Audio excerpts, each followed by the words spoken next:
I am the disabled guy with the disabled life.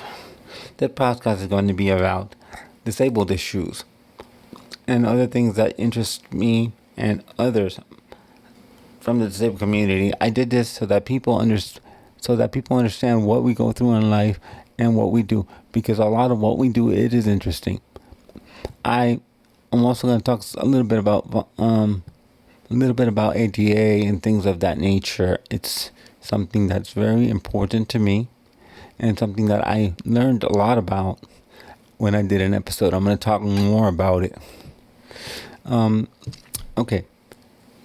This podcast, it's going to come out at 10 p.m. Saturday and Wednesday.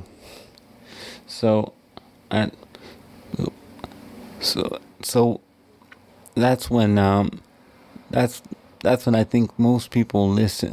Most people listen at night or have the episodes there for during for the daytime. So let me stop this. Stop. What I'm going to talk about today is something that I found that there could be an issue with. Okay, I feel that we as disabled people, members of this community, we should advocate for ourselves when it comes to medical care. Let me explain to you what I'm talking about. Okay, I'm not going to name medicines or conditions or anything of that nature because I feel that is something that will identify stuff, and I don't want to identify people or anything like that. But I'm talking about an experience that happened to me. Okay, let me explain it to you. I went to a doctor.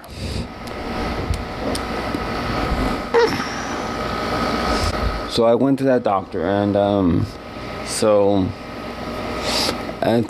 my treatment at the doctor's office is a shot. It's a shot that I need to take for a medical condition. So,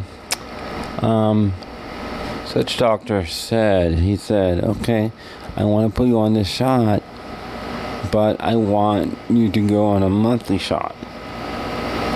But I was already taking an additional medicine to help that shot. And at that point, he had a medical student shadow him, and he was explaining to him. So he said, and this shot was so expensive, and it was far from me to go. So what happened was, she had mentioned that there was a 3-month shot instead of a 1-month shot.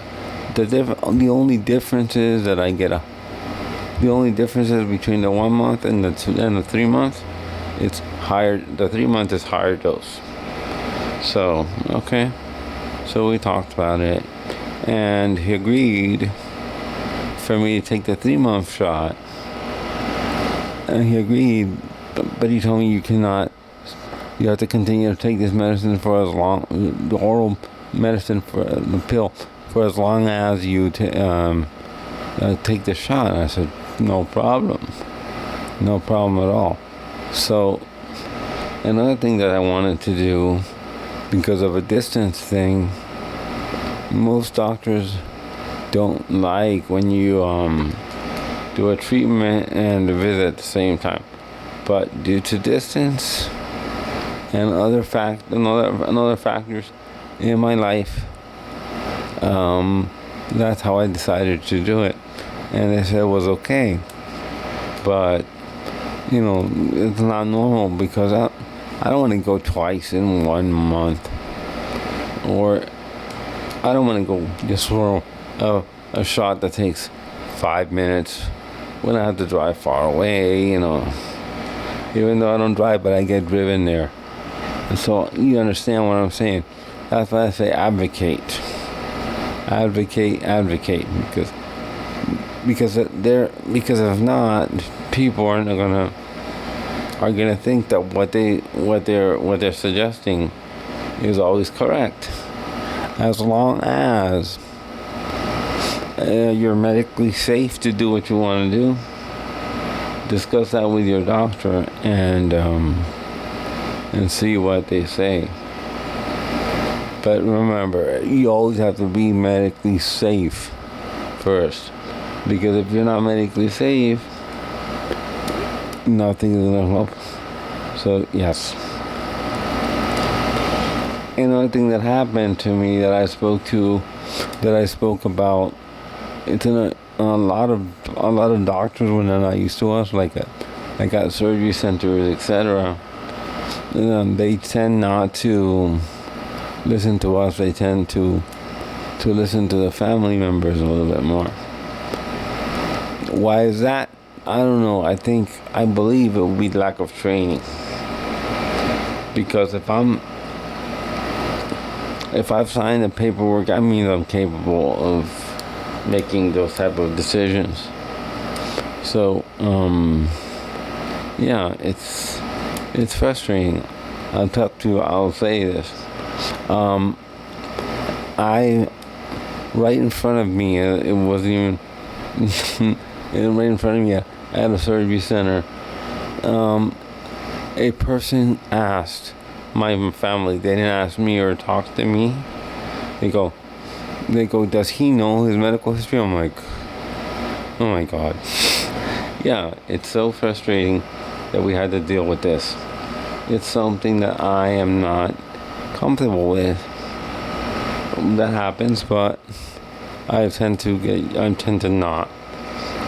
The way I work around this issue is when I get to a doctor's office, I have my mom or dad help me fill out the paperwork, but I will sign the paperwork.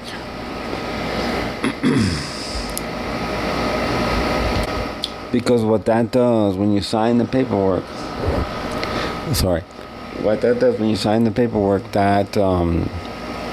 that shows them medical competence.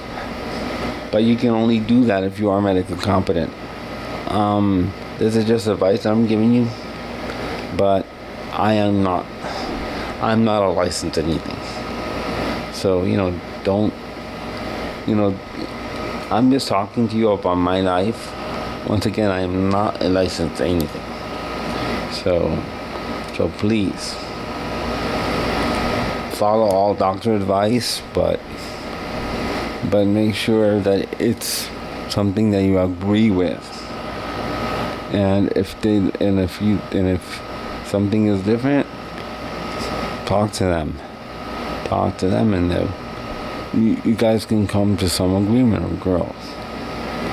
It's something that we need to do a lot more of, because there's people that think that we are in a wheelchair, and because they think that, and because we're in a wheelchair, they think that we are less than. That to me can be frustrating.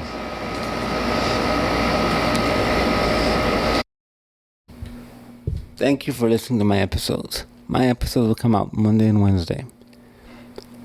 You can listen to me on Apple Podcast, Spotify, and many others, including iHeartRadio. The reason I've done this podcast is to give people a voice, because I think that the disabled community is missing a voice, but I am in a unique position of being able to afford minimal equipment to do this. I'm going to give you my email address. My email, if you want to contact me, is ke4key@gmail.com. And I will also, you can also follow me on Twitter, Facebook, at The Disabled Guy, and a few other places where I put my episodes